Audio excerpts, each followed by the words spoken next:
Bethany here, and welcome to today's tutorial. Today I am so excited to be playing with the Not Too Shabby Shops box of the month for September. I love this box. If you caught the hop earlier this month, you'll see how much I loved it. If you actually went over to my channel, you would see my unboxing of it, my first reactions of the box, and yeah, there are so many ideas that I have with this box. So let me show you what the box looks like. You have the 3 stamp sets. I absolutely love the sentiments on these. You have the 2 ephemera packs, and then you have the 2 paper pads. So many ideas, great for fall, great to just get into that fall cozy mood. Even though I'm not a huge fall person, I have slowly warmed up to fall over the years, and I'm really loving all of the fall inspiration that is in this box. So I'm going to pick a few of my favorite things from this specific paper pad, which is the Farm Fresh Pumpkins, the Cozy Fall Wishes stamp set, and the ephemera set, the coordinating ephemera set. Before I cut these down, I want to make 2 cards out of these 2 pieces of paper that I pulled from the pack. You have these on the one side and the pumpkin and the leopard with glitter in it. So I just wanted to show you what they look like before I start trimming them down. So I'm working with an A2 size card base, and I cut the leopard print down to 4 inches by 5 1/4, so just a 1/4 inch off of each side. And I'm going to go ahead and glue it down right off the bat.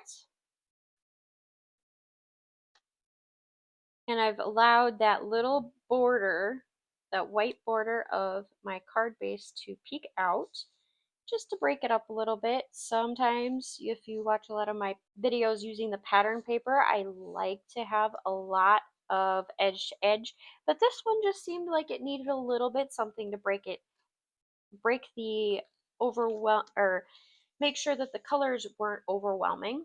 And now I'm going to place that under an acrylic block and set that aside.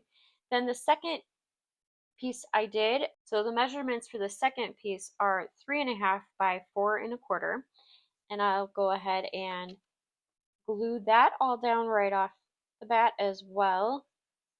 The Barely Art glue does dry fairly quickly, so it is helpful to have it under the acrylic block so that any moisture doesn't warp it, but it doesn't take long for it to solidify and adhere. And keeping it mostly centered.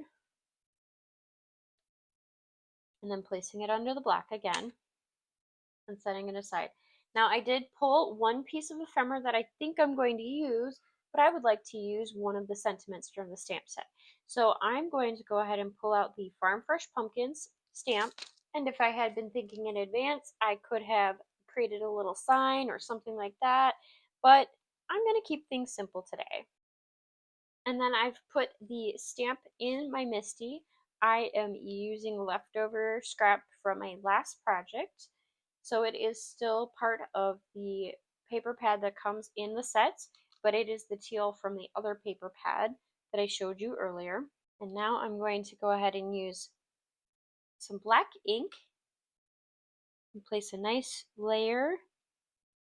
I have this in my Misti just in case my impression doesn't come out crisply the first time around. I have the opportunity to make it a little bit better.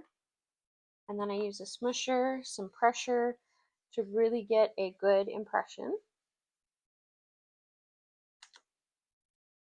And actually, I like it. It is a really good first impression. So we don't need to do extra bits, but I will go ahead and off screen cut that down. Now that that is cut down to size, we're going to go ahead and assemble. I have here,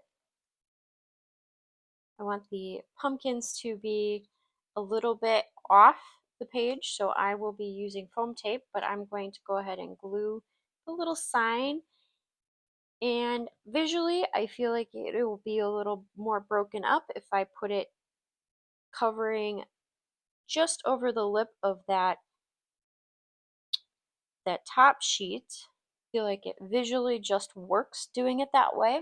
And then putting a couple of pieces of foam tape right onto the back of that pumpkin ephemera, which is so cute.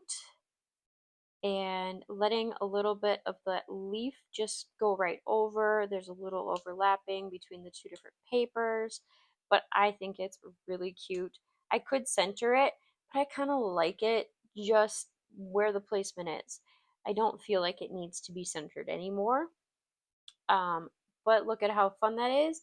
And let me just elevate it one more way, which is to use some of these little gems. And this is kind of a tannish yellow. And I'm going to just place a few here and there. A bigger one right in the middle of this sunflower. I think that's cute.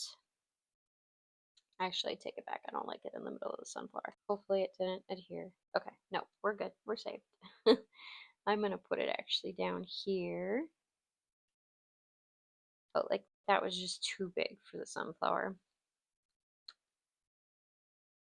Let me try a little one. Nah, still doesn't work. Sometimes these things work and sometimes they don't, and that's okay to experiment.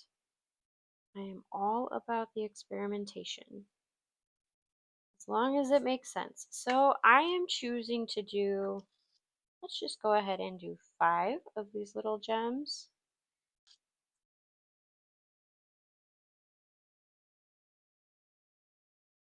And I'm feeling like that's not enough bling, so we're gonna do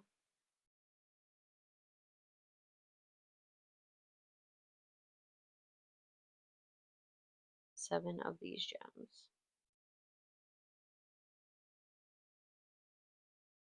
There we go. So 7 seems to be the magic number for me visually on this. But there you go. There's card number 1. Super cute, super fun, a little bit of everything included in it. And I am loving, loving, loving this look. For this next one, I am taking 2 of the pieces of the paper that are left over, and they pretty much are very close to matching up next to each other for my card front.